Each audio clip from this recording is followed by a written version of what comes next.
Hello, good morning, and welcome to our panel discussion on climate security in 3D. I'm Leslie Hook. I'm the Financial Times environment correspondent, and I'm delighted to welcome a distinguished group of panelists for a very important discussion today on what it will take to sustain peace for the most vulnerable. This is a dialogue event that will explore practical opportunities for addressing climate-related security risks and how to promote climate justice. And I think this is a very timely conversation to have right now. We're just 3 weeks away from the IPCC's next report, which will be on impacts, adaptation, and vulnerability.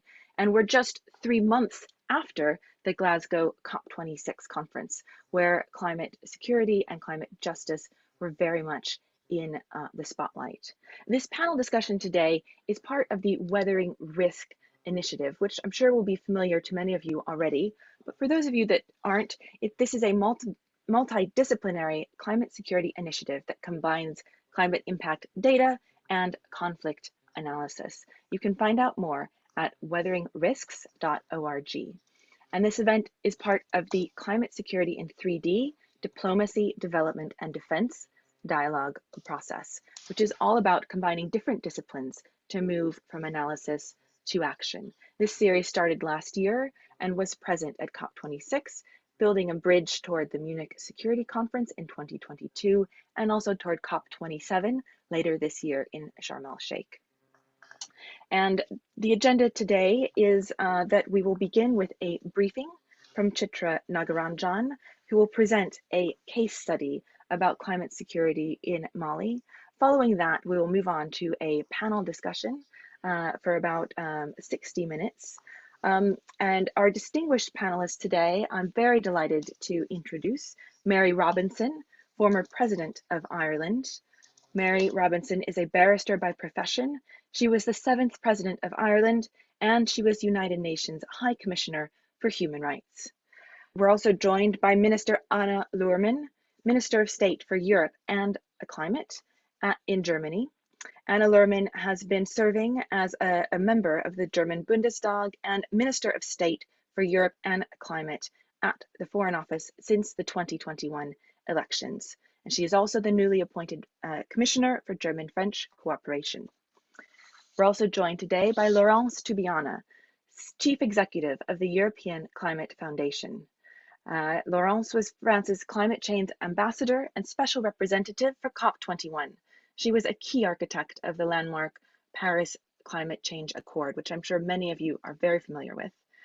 And we're also joined by Lieutenant General Richard Nucci, who is Non-Executive Director for Climate Change and Sustainability at the UK's Ministry of Defence. In a 36-year military career, Lieutenant General Nucci has worked for quite a while on climate change and sustainability within the Defence Ministry.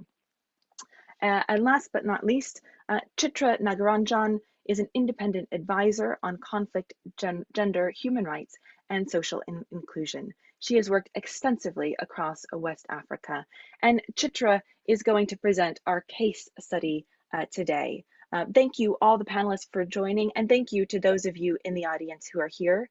If you have any questions throughout this discussion, we hope to make it as much of a dialogue as possible. Please type your questions in the Zoom chat, and I'll get to as many of your questions as we can towards the end of the panel. But first, over to you, Chitra, for a presentation of the case study. Thank you very much, Leslie, and good morning, everybody. It's my pleasure to be with you today and to talk about climate security in Mali. What I say is based on interviews I conducted with colleagues last year with nearly 90 people over 3 weeks in the Mopti and Sikasso regions of the country, as well as in the capital, Bamako. And of course, when you think of Mali these days, it's probably in relation to the current political situation, the military coup that took place last year and related economic and international sanctions. However, we know that Mali has also been experiencing rising insecurity over the past decade, as well as the impacts of climate change. And of course, in Europe, there's a tendency to think of climate change and its interactions with security as perhaps something for the future. But let me just emphasize that for people in many parts of the world, including Mali, climate change is something that is not really in the future, but happening now and has been happening for some time. There has been growing attention being paid to the ways that climate and conflict interact in Mali and across the Sahel. There are widespread narratives around desertification, the advancing Sahara, how that's contributing to resource scarcity and driving conflict between farmers and pastoralists. However, the reality is actually much more complex than that. And this really underlines the need for proper risk assessment and analysis, because we find that sometimes the narratives around climate security are a bit far from the actual reality. And of course, it's important to have proper evidence on which to base our policy and our programmatic interventions. And over the next few minutes, I'll talk about our findings of Mali, about the impacts of climate change, how it's interacting with insecurity, and also the importance of centering climate justice in our analysis and response. Let me start by saying that climate variability is not new to Mali, but recent decades have seen a complete step change in how it operates. So when we spoke to people, people told us about increasing unpredictability in rainfall and how it was getting hotter. They told us about how the impacts of climate change were making their livelihoods less viable, which meant that they were forced to cut trees because this was one of the few livelihood avenues that was still possible, and how that was leading to massive deforestation, affecting rainfall in their locality, but also leading to changes in the wind speeds, erosion, reduced land fertility, and silting of rivers. And people who fish found it difficult to navigate these water bodies as a result. Pastoralists saw reduced quality and quantity of pasture and the disappearance of grass species, while farmers said that the unpredictability in rainfall made it completely difficult to decide when to plant. People saw rain starting late and finishing early, being intermittent during the rainy season, or being heavy in force. And what we have seen is numerous instances over the years where you see droughts and floods, often, sometimes actually even in the same year. And these extreme weather events make lives and livelihoods very difficult. People have done their best to adapt to these changes. They've moved to new areas, they've diversified their livelihoods, they've innovated techniques. However, the scale of the climate change that we're seeing means that no matter how they try, it's difficult for many of them to ensure enough incomes and food for their family. And as I'll say later on, it's particularly challenging for certain groups. The impacts of climate change, and indeed climate security, does not fall evenly across the whole population. So I want to talk a little bit about what the link between all the, this information on climate change that I've been saying is with security. And in our analysis, we found 4 broad ways that climate change and security interlink in Mali. So first of all, we found that climate change and conflict impact livelihoods, block adaptation, and affect social cohesion. Climate change and conflict by themselves make lives worse, and together they make lives almost impossible. So whereas people were able to adapt in the past to climate change or conflict, the scale of the insecurity and the scale of the climate change that we're seeing, as well as the fact that they're happening both at the same time, makes it really difficult to find ways to have decent incomes and livelihoods. And as I said before, this particularly affects certain groups. So women, for example, tend to be blocked by patriarchal social norms from access to and control of land. They told me about how they and their children support the livelihoods of their husbands and their fathers. For example, farming land that's seen as belonging to them, with the income that comes being under the control of these male relatives, but that they themselves get little assistance to do the additional work that they need to do, that's brought about by the impacts of climate change and by insecurity. And one woman told me, climate change has increased the problems of women who are always in second place due to the rarity of resources. Who is able to strategize how to still earn despite this rarity are men. And we also see other groups, groups that are considered as migrants, for example, pastoralists and fishing communities who sometimes have been in the area for years, also struggling to access land, people with lesser resources, including those who are subjected to poverty, struggle to afford climate-adapted seeds, new tools, techniques, buy the animal feeds or plant grass necessary to supplement the diet of livestock, or access dams, irrigation channels, water pumps, tractors, and other machinery. The second way that we see climate change and conflict interacting is when it comes to government action. And unfortunately, many people with whom we spoke saw government action as hindering rather than helping them adapt and be resilient to what's going on. They see both state officials and community leaders as focused on maximizing personal financial gain rather than acting in the community interest. Due to the withdrawal of state services, many people experience the government in terms of having to make payments to them, corrupt justice processes, and heavy-handed security force operations. And they also say that increasingly access to natural resources, particularly in the Mopti region, is dependent on having the money to pay, and not everybody has that. Unfortunately, we also see in the name of environment and climate action, conflict insensitive and predatory interventions. So the paramilitary OIFORE, the Forest Service, was established a few decades ago to stop desertification and enforce conservation. But unfortunately, over the years, a number of their agents have been predatory and heavy-handed. For example, taxing, imprisoning, and fining people, collecting firewood, pastoralists grazing livestock, committing physical violence, and sexually harassing women and girls. And these actions lead to frustration, particularly as the forest is one source of resilience, particularly during extreme weather events and when agricultural production is low. So I've talked about the first two ways that conflict and climate interact. I'm going to briefly touch on the third and fourth before concluding. The third way is when we look at the ways that increasing competition over natural resources contribute to rising tensions and violence. And let me start by saying that, of course, there is no direct causal link between climate change, resource competition, and violence, but climate change can increase risk. And while Mali has had a history of good relationships between and within different groups, these relations have been strained over time due to a number of factors, but also the impacts of climate change. And we also see increased class conflict between elites who mediate access to resources and those who need the access to resources, but don't necessarily have the funds available to pay for them.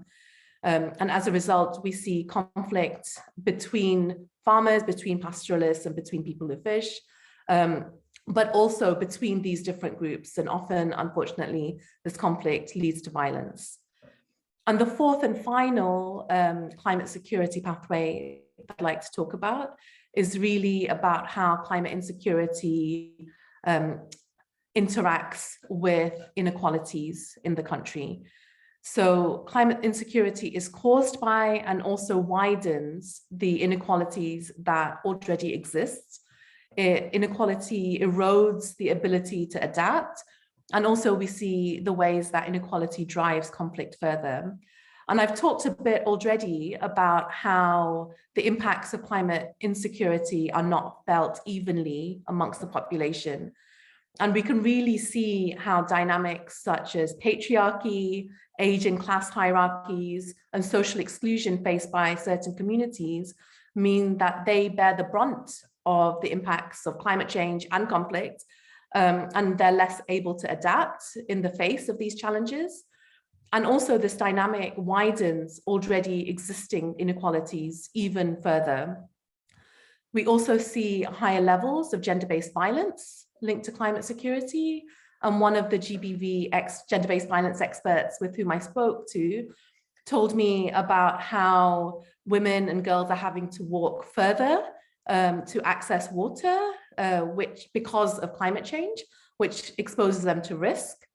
And this is why we see an increased incidence of gender-based violence, because as they're walking to access water and also firewood, they come across fighters who belong to armed groups.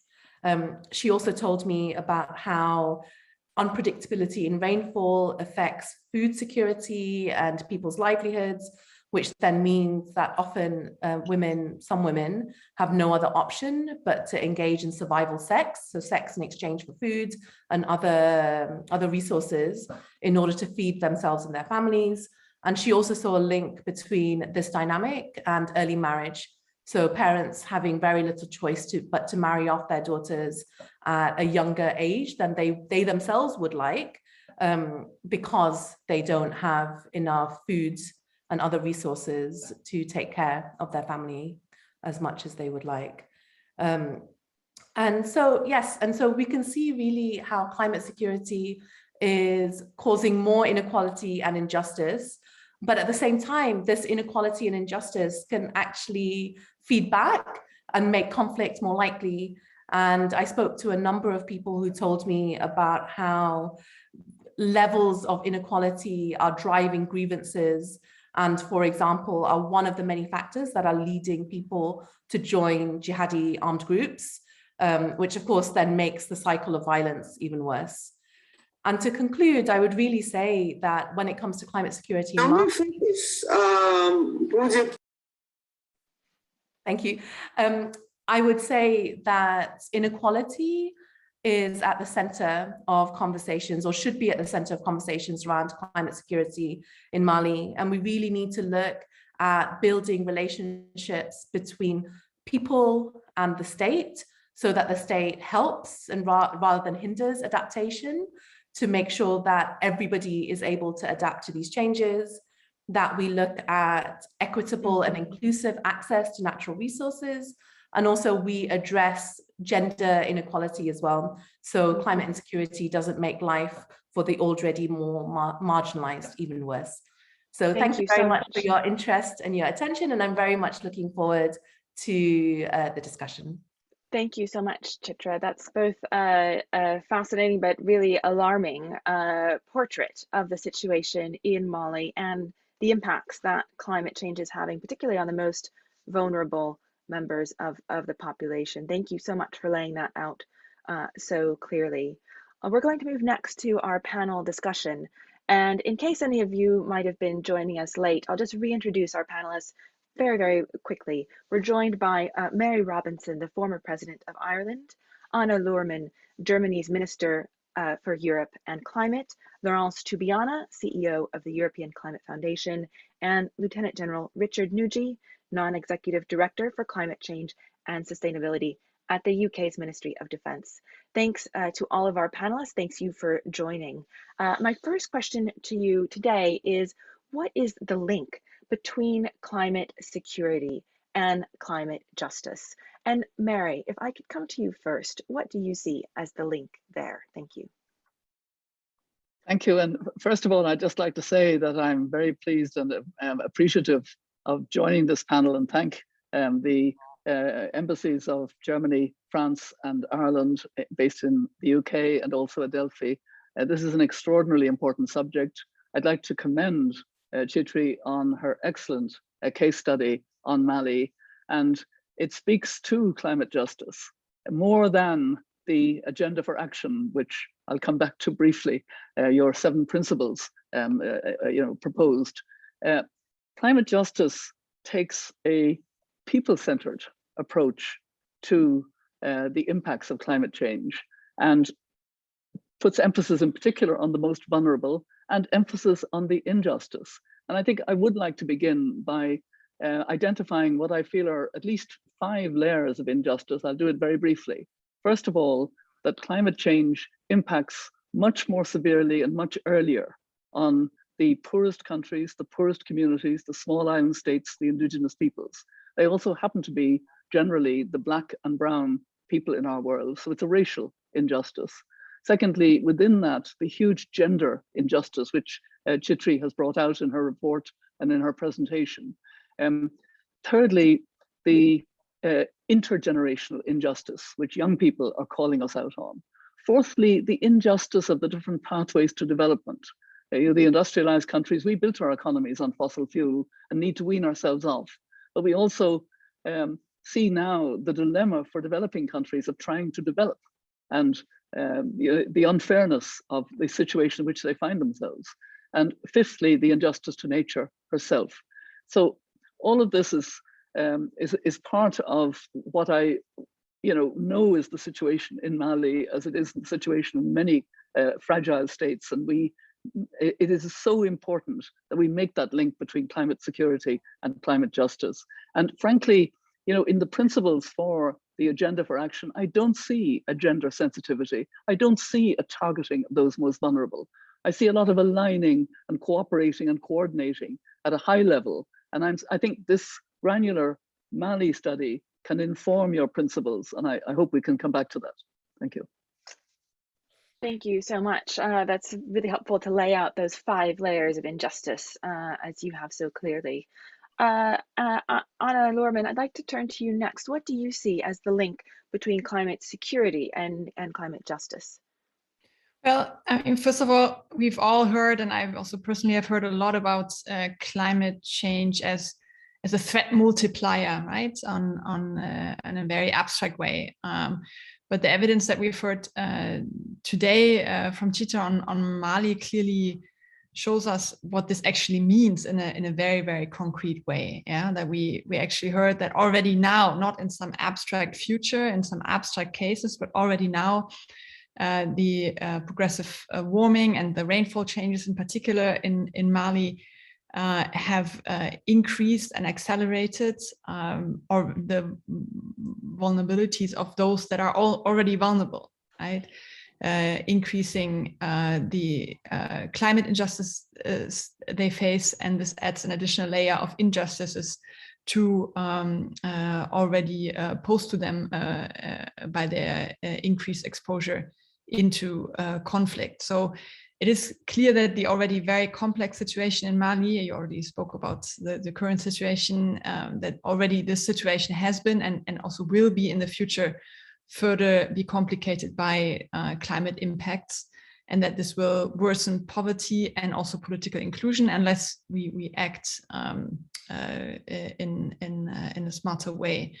And in particularly the poor and marginalized people, such as women, the disabled and the elderly, and particularly those who the least contributed to climate change are the worst affected. I think this is at the heart of the discussion about climate justice, that really those that contributed the least to it are the ones that are the worst affected, particularly if you think about the younger generations, of course, but also about poor and marginalized people around the world. So for me, it is very evident that the climate crisis is the most pressing social issue of our time, and that climate security thus is one of these aspects to actually achieve climate justice. And and therefore also the new German government has made climate justice its top priority throughout all policy areas, including foreign policy. We've moved the responsibility also for the COP to the Foreign Office, and we intend to mainstream really climate protection, also mitigation and adaptation through every aspect of our foreign policy.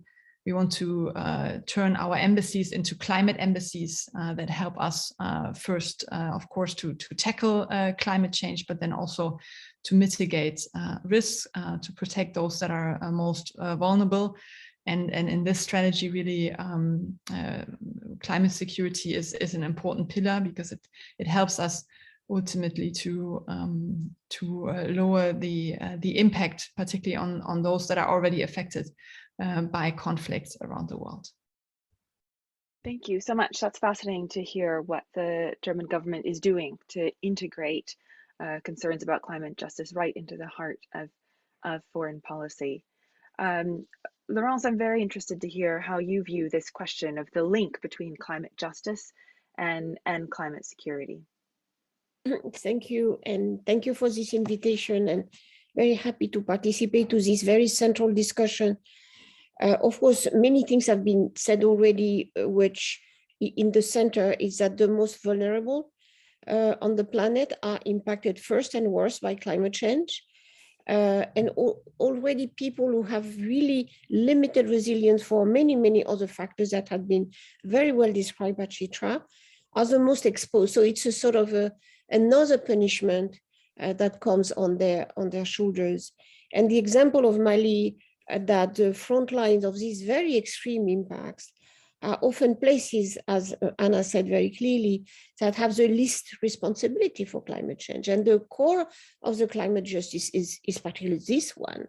The ones who have not really contributed by any means are the ones more affected, and even before anything happened to others, and which of course much severe impacts. And in a way, that's impressive, because all you see on the mobilization of financial resources for climate action, most of the time, finally, these monies, these resources are directed to, in the developing world, to the emerging countries mostly, because of course, everything for understandable reason is focused on mitigation and trying, of course, to push for the decarbonization of the different societies, whereas finally we see how much we are struggling to find money for adaptation and for loss and damages of the impacts. And there is a fundamental injustice in the one who have contributed less receives a less solidarity. So that for me, it's really now we have to come to a point that we cannot continue this fundamental injustice. And in a way, it's from the security point of view, we see that we are pushing society in the way of total social disruption. Again, look at the more than 20 million people had been forced to move every year since 2008 as a result of extreme weather events like droughts and wildfires. And when you see people moving, that's a disruption in society. It's not so easy just to move and to find another place to live and another resources to mobilize. And again, the prediction, of course, are very dire. So it could lead to 86 million by 2050 due to climate change of displacement of population.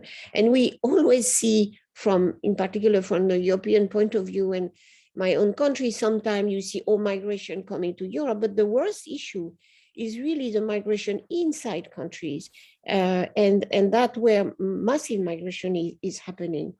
And of course, we see all the impacts on health system affected, agriculture, food chain.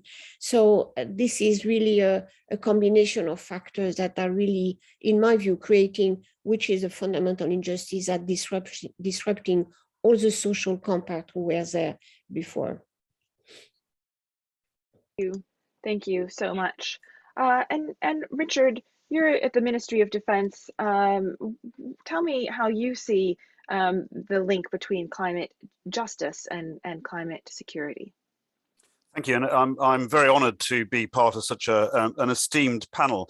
I think looking at it, if you like, from a soldier's perspective, violence is a manifestation of frustration, usually of other things. And I think what we're seeing in Africa particularly, is this, and in this region and in Mali, is violence as, if you like, an interpretation of something else that is going wrong. And when you see it from that perspective, I think that there's two things you can draw out from that. One is that injustice very often will lead to violence on its own if pushed, and if people become desperate enough. And I'm really interested. I lived with the Turkana tribe in northern Kenya some 40 years ago, and there you had pastoralists and nomadic herders working completely together in symbiosis. And to see, therefore, that what's happening in Mali, where that symbiosis has completely broken down, and they're now in competition with each other, that suggests that something else has happened, because these are peoples who would normally rub along together pretty well, and you've now got this breakdown and some violence. And so what's the big change here? And the big change here is climate change. What climate change is doing, whether you call it a threat multiplier, whether you call it a shaping threat, whether you just call it a factor in the mix, actually what it's doing is it's pushing people into more desperate positions. And as you push people into more desperate positions, all our experience, whether it's from Afghanistan and the Taliban, or whether it's in Mali as the example today, it pushes people into violence because they feel there's nowhere else to go. And so the injustice that is latent in the environment is just, if you like, it's shown, it's put a spotlight on it through the violence that is created, and climate change is just adding fuel to the fire, if I can use that phrase in this context, of those injustices becoming so great now because of the desperation, because of climate change, that actually it erupts into violence. And the really worrying thing is this is about human security. This is about individual personal security. It's about security for your family, and it's about security for your local region and your tribe, or whatever your mix is, and whatever, if you like, you put your sort of flag behind. This is really worrying, because there's no answer, as Laurence said, and this is so powerful. With 18 to 20 million people moving every year, the difference between moving because of conflict and moving because of climate change is if you move from conflict, when that conflict is over, you can move back to where you came from. When you move because of climate change, you can't move back. It's been destroyed. The environment has been destroyed. Your livelihood has been destroyed. And so it becomes a permanent movement. And I completely agree. We shouldn't be fixated on what migration should be coming or might be coming to Europe. We should be fixated on the huge movement of people, which will lead to greater injustice during the effects of climate change on the areas of Sahel. The more people move within the region, the more damage it's going to do to the very fragile and increasingly fragile infrastructure in that area, which is going to lead to people being more desperate and poorer, and is going to lead, therefore, in my view, to increased conflict. And getting at the heart of that is what I think we in the Ministry of Defence, our Secretary of State talks about, preventing further conflict through acting where we can, and it's very limited in these sorts of environments, to try and reduce conflict. But actually, you've got to stop the injustice before you get to the conflicts in the first place.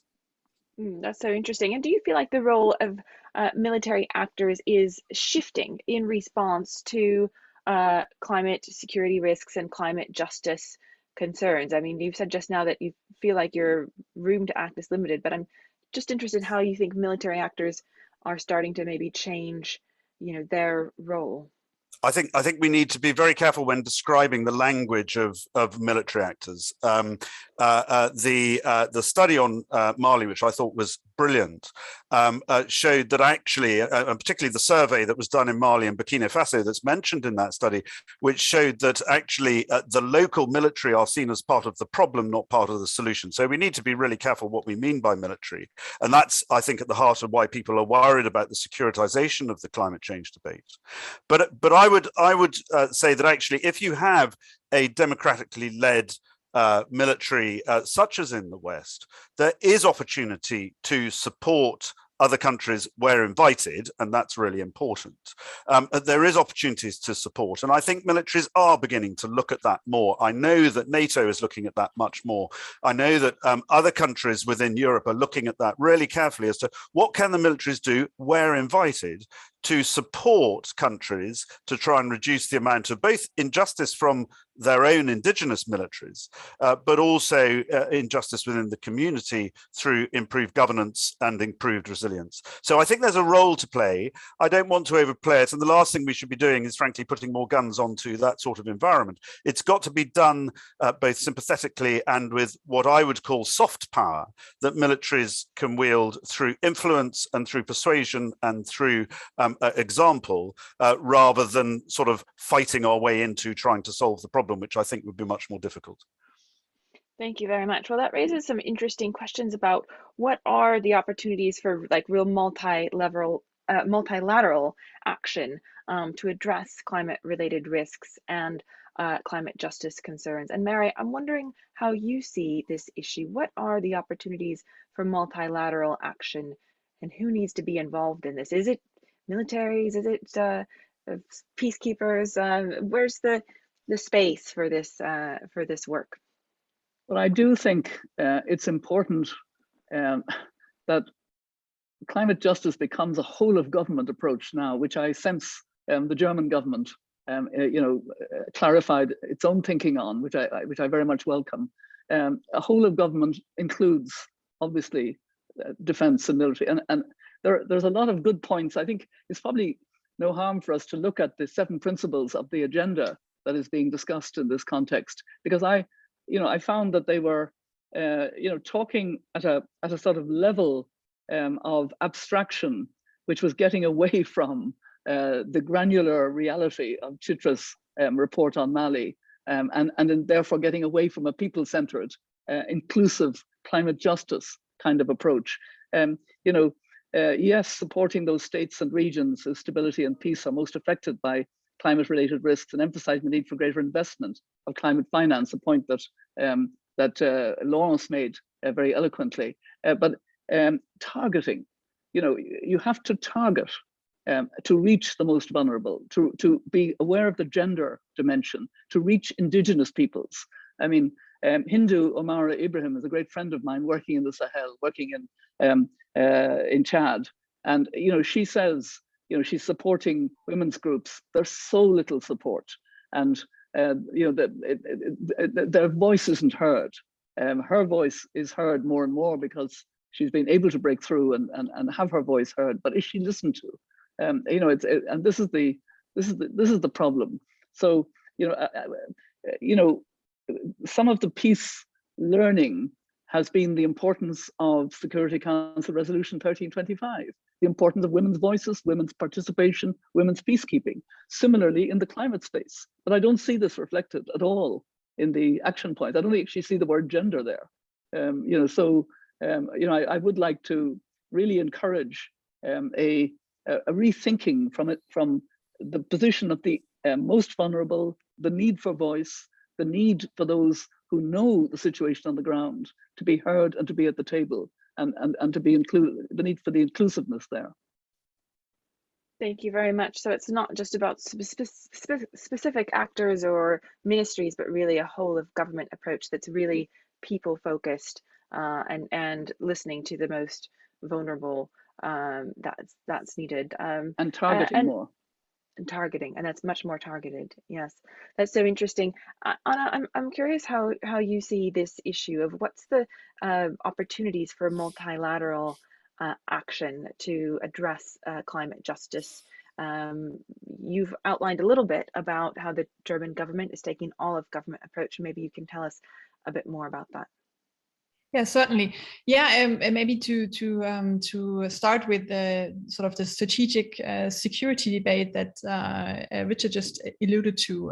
This is indeed an issue where we particularly work, of course, within a NATO framework, but also now increasingly within an EU framework, where we're just working on the strategic compass, where we sort of try to bring together different perspectives on strategic security risks of different EU member states together. And of course here, climate security issues have to play a leading role. And here, this is also where I see the role of security actors such as militaries in this field to actually include the issue of climate security in their strategic planning, in their risk assessment, in their prioritization and foresight instruments. And I think here's where we really sort of have to find in the multilateral spaces that we collaborate on security issues, be it the EU, be it the NATO, be it also OSCE, where we have to bring this common understanding to the ground, and this is certainly something that we will support and push. However, we all know that not only the climate crisis is a crisis that we face at the moment, but we also, or many people at least, say that also multilateralism faces quite some challenges and crisis at the moment, and we actually saw this also when in the UN Security Council just in December, where we actually were very close to adopting a resolution integrating climate-related security risks into conflict prevention strategies based on a German draft, actually, and this was really a resolution supported by most Security Council members, as well as 100 countries around the globe. But in the end, it was blocked by a Russian veto, so it's not passed. And the same issue is something that we see within the OSCE, where Russia and Turkey are blocking addressing climate security risks more systematically and effectively. So I think this is really something where we need to continue working on, and we really need to create the common ground that we need to address this global challenge by also strengthening multilateral bodies and common understandings. This is really not the time where we face such an enormous global crisis. Is really not the time where we should move apart in the globe. On the contrary, we should move together in order to address it together. So this is really really bad timing for an erosion of multilateralism. And so the other multilateral fora that I see is, of course, also G7, where, as you know, Germany has the G7 presidency at the moment, and we also put the climate crisis at the center of our G7 agenda, including climate security. So this will feature very importantly. Of course, the annual COPs are always sort of the climax of the multilateral calendar addressing climate change issues. So we will here also continue to push the issue of climate security high, also on the next COP's agenda, and also at the Munich Security Conference that will take place in I think 2 weeks. The issue of climate security will feature very prominently. Thank you so much. That's such an important point about in fact, multilateralism is also declining just at the time as the world is facing this climate crisis. Laurence, I'd like to ask about how you see this issue of where's the space for action, multilateral action, when it comes to climate security and climate justice. First, maybe building on Mary thinking of it has to be first at national level, when of course we know that multilateral system in general is not, of course, in a very good shape these days because of regional and global tensions, that it has to be embedded in the national politics and policy very, very strongly. And again, as Mary, I commend the determination of the new German government to put that at the center of both the domestic policy, which is the case, and the foreign policy. And it's very important because we are lacking leadership, in general ways from at least more developed countries on that side. I do think that there is no solution out of every institution in a way integrating climate risk and the problem of climate justice in all policies. And it's true for IMF, for example, when, of course, the management and the reallocation of the special drawing rights that Kristalina Georgieva has pushed for, and there is, of course, a huge demand for it, has to take climate justice at the criteria of allocation. And again, that's why I mentioned my problems with everybody focusing on mitigation only. We see that a number of organizations were rather slow or had just beginning to understand the climate impacts in their own policy. Now WHO is doing it with, of course, a lot of effort to integrate that, but we have to have World Food Program, of course, the UNHCR, the World Bank, many, you don't have a central mechanism to do it. Everyone has to align we finally, which is good, we see all these institutions align to the goal of limiting global temperature, hopefully to 1.5 degrees C. So that's in a way one line, which is very important. But how we put climate justice and understanding the dire impact on the more vulnerable into this policy. So that we need a sort of alignment on climate justice that has to take place in all these institutions. So there is no one, but all organization has to embark on that. I do think in addition, and I will not repeat what Anne excellently said on the importance of the Security Council. And again, thanks to some countries like Germany, Ireland, and Niger to put again and again, that's not the first time, we need to link the two. It's not a miracle solution, but at least to put the connection. And why it's important, it's because when you don't take, in a way, you anticipate, as the general said, when you intervene because of migration, internal migration, it's just too late. You can't go back. And so the anticipating, understanding that you have to intervene as soon as possible to reinforce the actual still resilience of where more vulnerable people can use, and to focus on increasing the resilience is absolutely important from a security point of view. And now we are seeing people saying, oh, it's very difficult to channel funding for adaptation because we will not integrate private capital in this and that, but just, it's like the vaccine, it's just crazy. It's not rational not to anticipate this evolution that finally will cause more and more disruption. And as you said all very eloquently, when people have no solution, violence is the only way out. So, and that now we have with the modeling, more precise studies, we know what is happening and we know what will happen. And we should not wait for displacement to happen to do that. So in my view, so one is alignment of climate justice in all organization mandate, because now they have aligned with 1.5, which is good, but it's not enough from this point of view.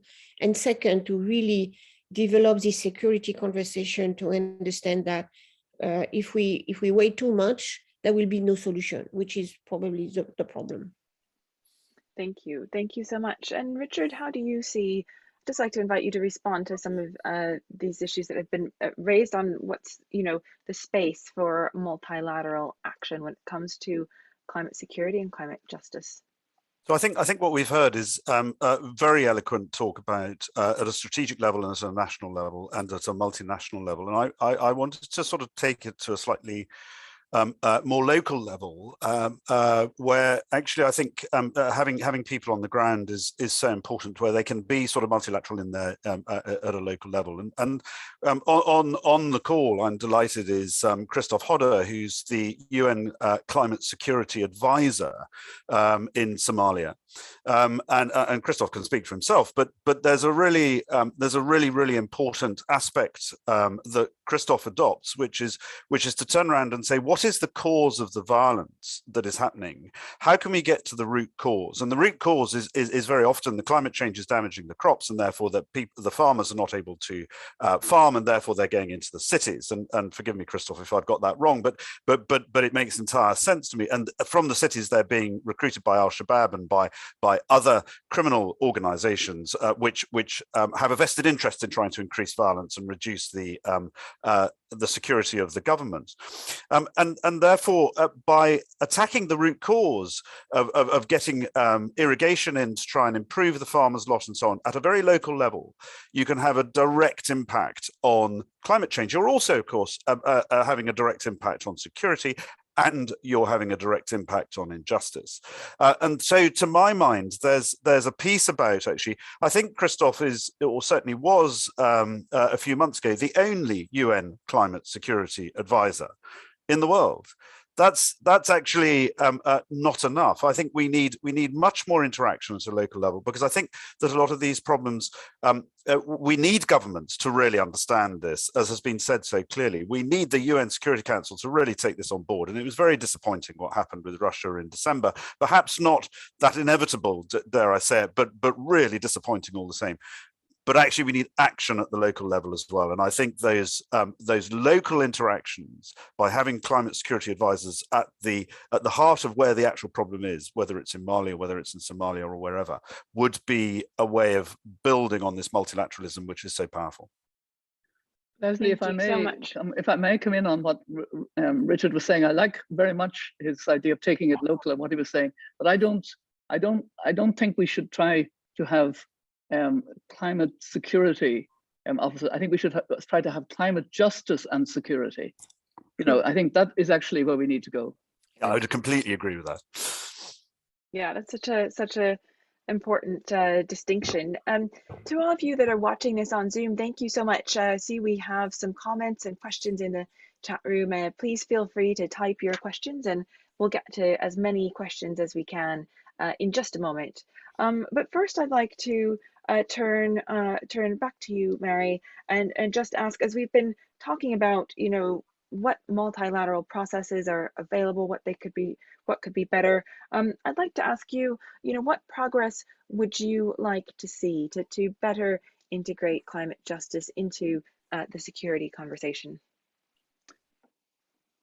I think some of the things that you know, are being said on this panel, and it's to then bring them to the local level, and that means you know, really listening to the voices of those on the ground who know their problems, and the more granular we can be in this, the better. And I do like Richard's way of saying, you know, be multilateral at the local level. That's possible in many countries, and we don't do it enough. And it is integrating a whole of government approach of what needs to be done, and simply also, you know, embodying, you know, the principles of peacemaking and peace building. You know, Security Council Resolution 1325, as I said, the importance of including a very strong gender perspective, because we're talking local, and at the local level, it's women who are going to help to build resilience in their communities. And so, you know, I think,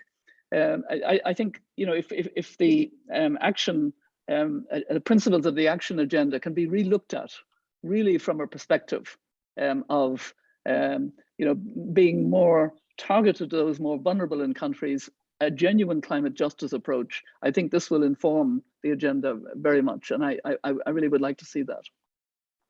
Thank you so much. And Anna, I'd like to ask you, what sort of progress would you like to see in terms of integrating climate justice and climate security, and what's the role of initiatives like Weathering Risk, which is convening this panel today?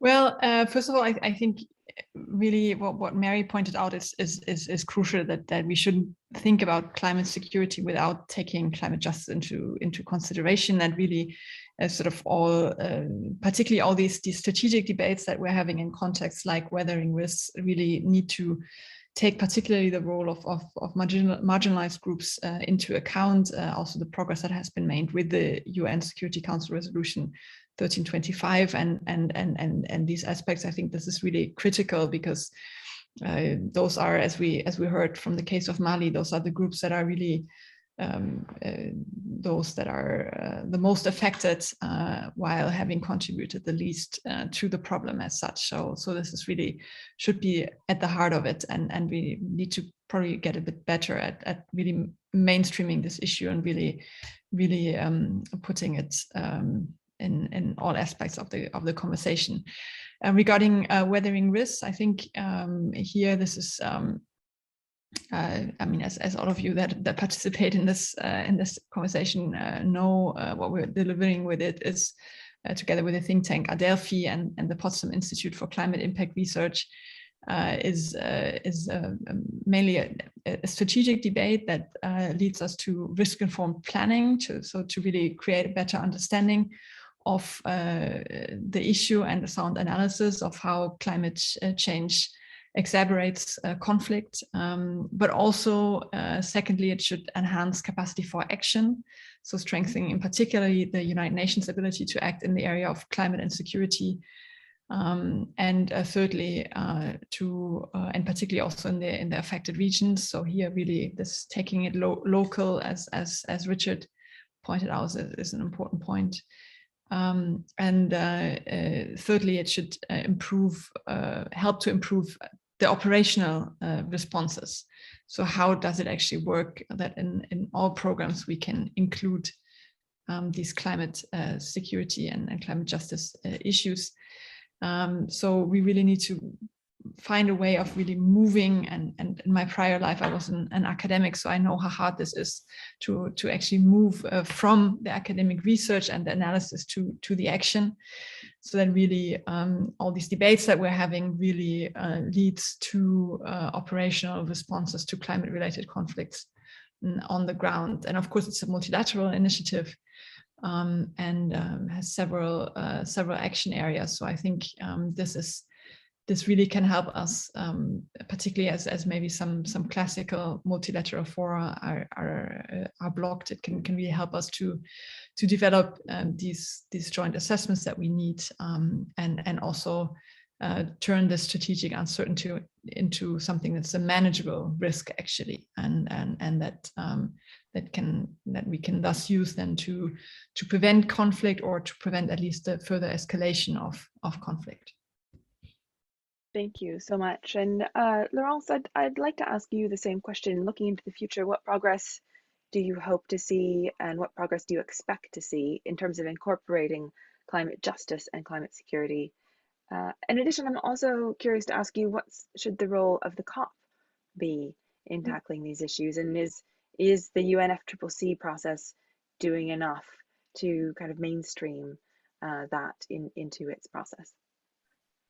I think we can make a lot of progress, and you feeling in Glasgow that already the idea of just blocking everything because of liability concerns, like the US has traditionally on the loss and damage issue, or but each time when you look at the storyline of climate negotiation, you see even in Paris a number of notions on justice, for example. That was the first time we could include climate justice. It was very, very difficult, but now it's more mainstream, which I think is important and good.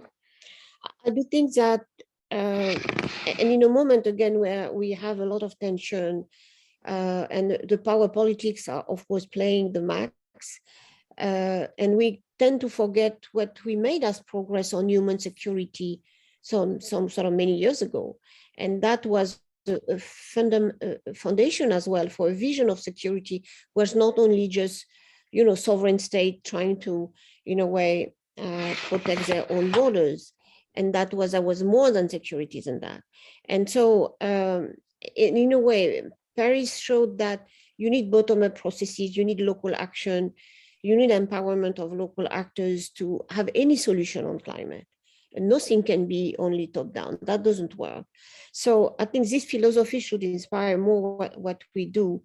And again, I don't know what is programmed for the Munich conference this year, but it's important to have this local dimension very strongly, and keeping, again, there is a sort of traditional power politics security concept, but there is a human security concept we should not forget. And probably the time to reassess that it is important. We cannot ignore, yes, we failed in Syria, yes, we failed in Afghanistan for many reasons, but we should not forget that. And in a way, that of course a very important conversation for Afghanistan in particular nowadays. So I do think that so granular seems to me we should do much better. I think again, empowerment of people, the affected people, should be the main principle. And we could, in a way, team up, as there are now, donors countries, institutions teaming up to support, for example, South Africa decomposition plan, trying to resolve the just transition out of coal. why we don't bring teams around climate justice for a certain more affected communities to propose solutions. And again, with the principle that we have to empower the people because they know better. Of course, they lack resources, but with additional resources, at least they can prevent maybe the more difficult consequences. I do think that on the COP, I see that. So that's why I insist we can open spaces. In the COPs are not, of course, the easiest place to do that, but we have seen that on climate justice, on the integration of the right of nature, for example, the one of the layers that Mary was mentioning. It was difficult, but we mentioned that in Paris. And so we can open these spaces. And then if you can create a conversation where people are not afraid of talking about that, they are not just blocked by, oh, we don't have the mandate to do that. And, people who are invested in climate discussion, they feel that it is important. Most of them are working for that for years and years. So I do think that, for example, because we have these loss and damages very high in the agenda of Sharm, we can talk about the links with human security. Mary has done that all her life now, on so many years but you have made progress. And in a way, we have seen that. And my only concern is when you see climate justice taken by many actors that are not serious about that. So we have to defend the climate justice notion. But I do think that we can talk about human security and climate justice much more. And people are now, in a way, letting down their prejudice because they recognize that they have to face that. And so I'm a little bit more optimistic about the conversation. But the only solution is really, in a way, combine forces to offer support to people and to empower people directly. So it may not be easy with governments, that's for sure, but I think that can be done. Thank you so much. That's fascinating and also interesting to observe that COP is very focused on loss and damage this year, but in some ways not the easiest place to really bring up climate security either. Richard, I'd like to ask you, looking into the future, what progress do you wish to see, and what progress do you expect to see in terms of integrating climate justice and climate security? And after this, we'll turn to questions. Thanks to all of you who've typed your questions in the chat. Over to you, Richard. Thank you, Steph. I think perhaps, and all I can do is reinforce what's been said to a certain extent already. And in terms of COP, it's very interesting. When we tried to introduce the concept of climate security into COP 26 in Glasgow, it met a lot of resistance because security will be seen by those countries which wish to find an excuse to try and, if you like, abrogate their responsibilities. Is one way I would put it. Security is a really easy way of doing that because they can claim a securitization of the debate. So it needs to be done really, really carefully. But I think it is so important that it is involved at COP because COP is where so many of the decisions and the discussions are taking place. To go to the question though about progress, I think I would look at it as effectively a two-pronged approach, a top-down and a bottom-up approach. And the top-down, I think we have to have greater appropriate input to key environmental and government institutions where the threats really are, and that means reaching out to them and supporting those vulnerable places where actually we offer support. And then there's the, if you like, the bottom up, and it is this awareness of local norms. I'm struck by more and more people are looking at local solutions. And those local solutions being used in slightly different contexts and being found to be really valuable. And I think that the addition of technology to some of those local solutions will provide greater support than perhaps we're offering at the moment at the local level. So I think there's a piece about local solutions combined with technology at the bottom level, and then greater input at the highest levels within government We need to do both. It's not an either or. And we need to, because otherwise one will reject the other. If you don't try and find the solution for sort of governments, then the local ideas and local institutions will just fail, and vice versa. So what do I expect to see? What I expect to see is this subject becoming much more dominant, much more interesting, and much more understood by people. I think there's a lack of understanding. I think that's why Chitra's article and report was so important, because it brought understanding at a very local level. And I think that we need greater understanding across the world of what is actually happening now, as opposed to what might be happening in 10 to 15 years' time. Without that, I think we won't see any progress at all.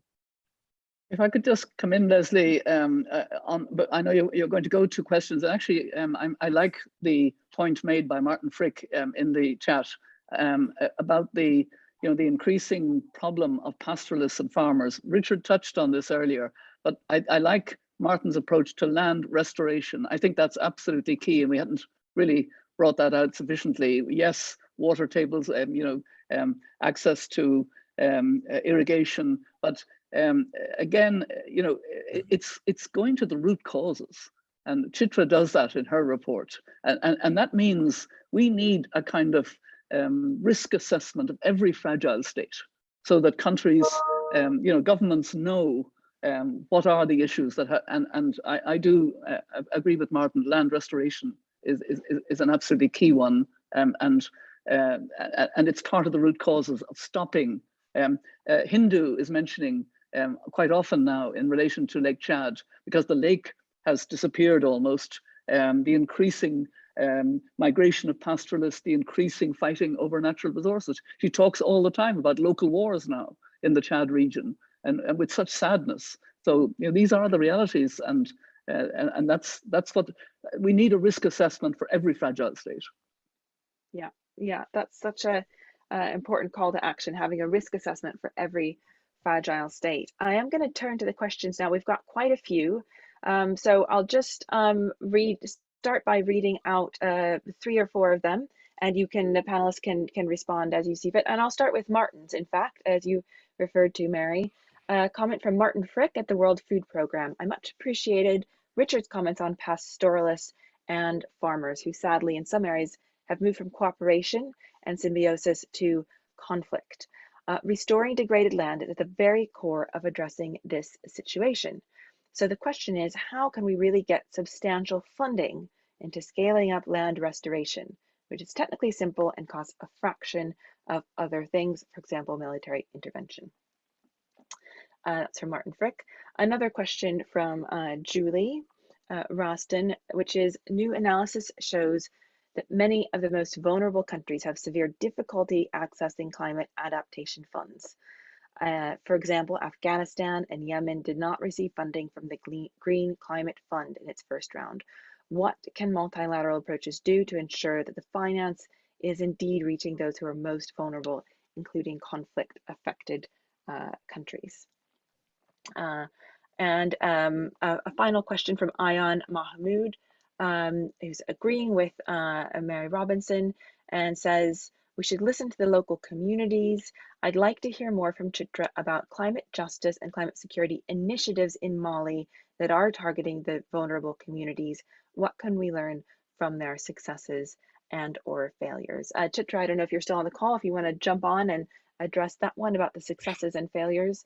But we have our other 2 questions, which are about land degradation and also adaptation funding. Who would like to kick off?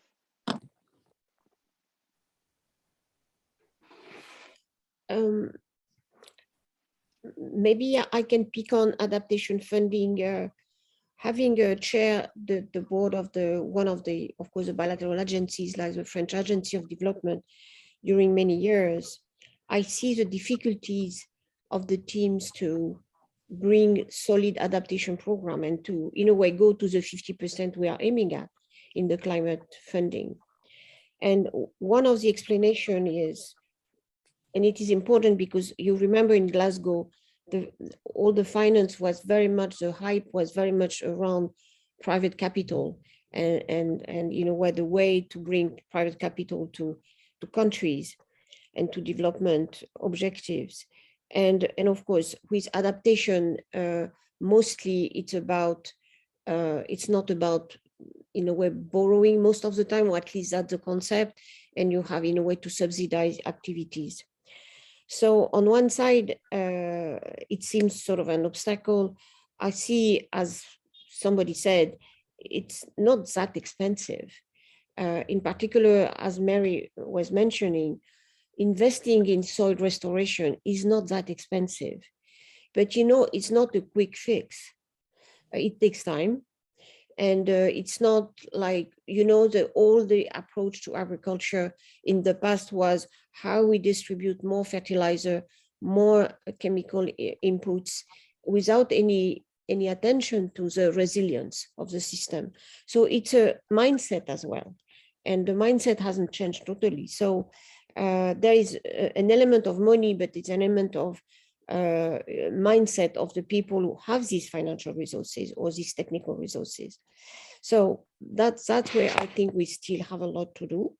And potentially what is, in a way, in the chat is the integration of this new vision into a particular FAO or the World Food Program that or FIDA that could really bring a new vision. And for the moment, I see it's not mainstream. Restoration of soil is not a mainstream activity, and it's totally central, probably much more than even water management.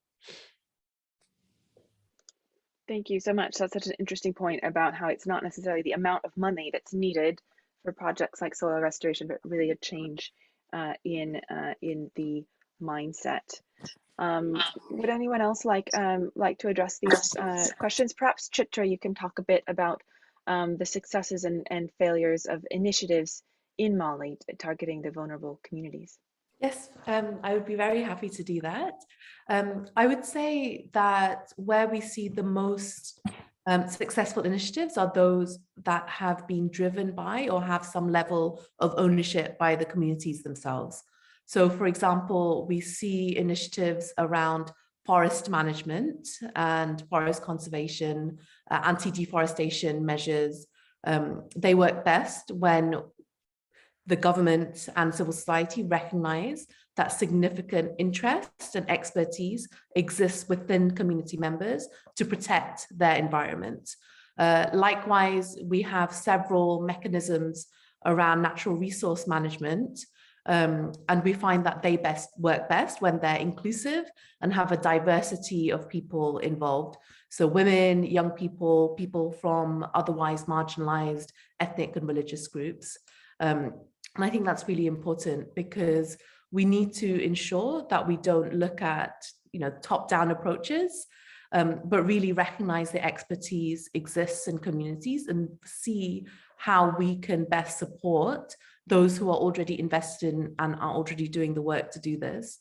And then finally, I'd like to talk very briefly about agroecological practices, because what we find is one of the ways that climate change is contributing to conflict is farmers are turning to chemical fertilizers, pesticides, etc., in an attempt to raise their crop yields. But of course, when the rains come, they come heavily. And fishing communities were telling me after the first big rains of the season, they go to fish and find that all the fish in their catch are dead because they've been killed by these chemicals. And I found very promising practices, particularly among women who are engaging in agroecological practices that improve crop yields, but then don't have this detrimental impact on the environment, which then raises or causes tensions between communities.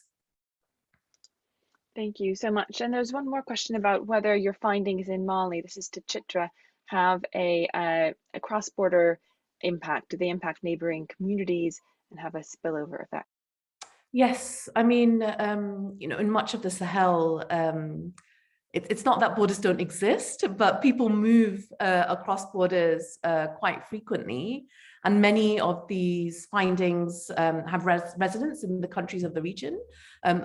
I only looked at Mali, so I don't want to speak too much about cross-border impacts. I would say that one dynamic that we saw was around how climate security is changing patterns of migration across borders. So for example, people from central Mali moving down to the south, and then people from southern Mali moving across borders, pastoralists, for example, in order to graze their livestock in areas that are seen as having better pasture, and potentially that causing tensions in terms of how they're perceived by the communities in the countries to which they're going to.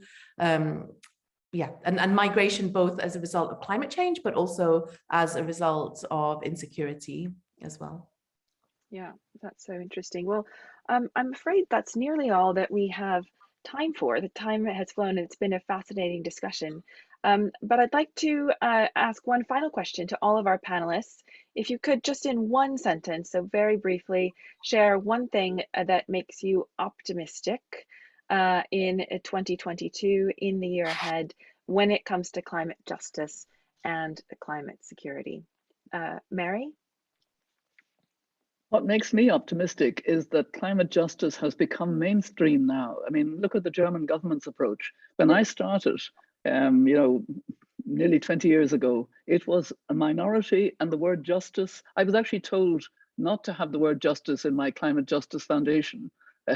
And I said, no, I'm sorry, I come to this from a human rights lens. That's what it was, what taught me about it. Sorry, I'm more than one sentence, but I actually am more optimistic. I share Lawrence's point of view that the perspective is changing, but we must be wary of linking now. There's more interest in climate security. I believe it's absolutely vital that we link security and justice.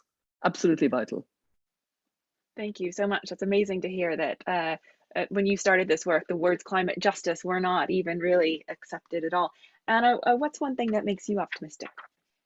The business community is on board. Particularly in Germany, the most leading business association has recently published a report on the roadmap to climate neutrality that is almost more ambitious than the Green Party's program. So this really makes me optimistic that the business community has understood that the markets of the future are carbon neutral. Thank you. And Laurence, what's one thing that makes you optimistic? So one, surely that Europe, whatever difficulties and back and fro, as keeping the right direction. And so important to keep that. Second is, I think people are less and less afraid to recognize this problem of the links between security and climate justice. And I think that the mindset is evolving, and people now, the voices of the people who were more affected are now very loud, and we heard them. And in a way, in Glasgow, again, I can say that probably the most impressive presentation was made by the Prime Minister of Barbados, and she was really the star of Glasgow. Why? Because of climate justice. So I think that's where people listen to now more. Yeah. And Richard, what's one thing that makes you optimistic? So I'm going to use an example of what happened slightly earlier or back end of last year. I went and presented at a NATO youth staff college, if you like, and it was young people in NATO, and we were talking about the transition of energy to renewables and away from fossil fuels. And what gives me huge confidence that actually this is going to take place and huge hope is that they immediately alighted on. We talked about the cobalt in the Democratic Republic of Congo, and they immediately lighted on the climate justice that is required for the workers of the cobalt mines in in the Congo as an example of how security will be created. If we don't create justice for those people who are doing the mining, we won't have security in the environment. And so what gives me huge hope and confidence is that, that the young people in NATO, and these are Army, Navy, and Air Force officers, but way sort of more junior to me, and I would never have been thinking of this at their age, but they were thinking about it, and they were linking climate security and climate justice right from the word go, that without justice there won't be security. That's what gives me confidence. Thank you so much. So a lot of room for progress in our discussion today, but also a real sense that the conversation has really changed around these issues. Thanks to all of our panelists for joining, and I'd like to hand over to Janani Vinekanandra for some closing remarks. Janani, you have the floor. Thank you so much, Leslie, and also to our excellent briefer and to the panel, and of course to you, the audience, for taking time to join us today. This has been an incredibly insightful conversation. It's clear that sustaining peace requires decisions that are informed by climate security risks. It's also clear that climate-related security cannot and should not be seen as separate from human security and climate justice, as we've heard from everyone on the panel today. Those most affected by the double-headed problem of climate change and conflict are also those on the receiving end of climate justice or climate injustice. And this is not a coincidence. The root causes are the same. The root causes, like the 5 dimensions of injustice, which Mary Robinson so articulately outlined earlier, things like gender inequality, intergenerational injustices, political exclusion. And if the root causes are the same, this means that our responses to advancing climate justice can also address climate-related security risks and vice versa, things like enhancing land restoration and land governance, as we've discussed, and also making sure that these processes are inclusive and targeted at the most excluded. Now, this needs to be happening at multiple levels. We've heard from Chitra about how these risks are affecting people's experiences of conflict and justice on the ground in Mali. So it's clear that we need climate security risk-informed solutions on the ground in places like Mali. And these responses, of course, need to be localized and locally informed. But at the same time, we need to keep this issue as part of the international political agenda at the highest level of political attention to ensure it's part of all foreign development and defense policy discussions and decision-making, from the COP negotiations to deciding on peace mission mandates at the UN Security Council. And for this to happen, we need new spaces and we need coalitions where policymakers across the 3Ds, across defense, development, and diplomacy, can find ways to practically integrate awareness of climate-linked security risks into both strategic and into operational policies and programming. That's why adelphi has initiated the climate security in 3D dialogue process as part of Weathering Risk, and we look forward to continued support of champions of this agenda, such as France, Germany, and Ireland and the UK going forward. Ireland, Germany, the UK, and France have all been supportive of the climate security agenda at the UN, with Ireland, Germany, and the UK in particular using their seats and their presidencies at the Council to advance the issues through debates, initiating new fora for developing knowledge and sharing experiences, and indeed preparing and co-sponsoring a resolution.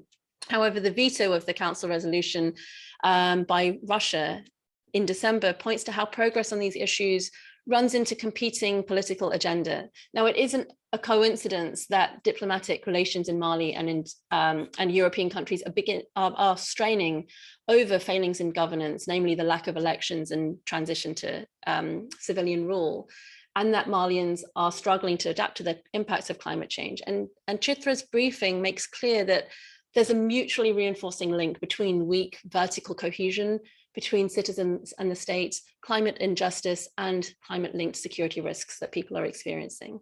Just this week, the strained geopolitical relation with the regime in Mali have led to questions over continued presence of German troops supporting the security situation in Mali. Now, if there is to be a transition away from a military presence to an approach that is more focused on sustainable development, on human security and justice, it's vital that climate-linked risks to human security are addressed in that strategy. And we hope conversations like this and our analysis under Weathering Risk can really help inform and guide approaches such as this. And of course, alongside analysis and tools, we do need conversation. We do need dialogues such as this one today, where like-minded policymakers across the 3Ds can discuss ways to practically integrate awareness of climate-linked security risks and climate justice into policies and programming. And of course, these discussions need to be informed by the best available data and analysis on climate and security and human security out there. So I'm proud that our multilateral initiative, Weathering Risk, is supporting that.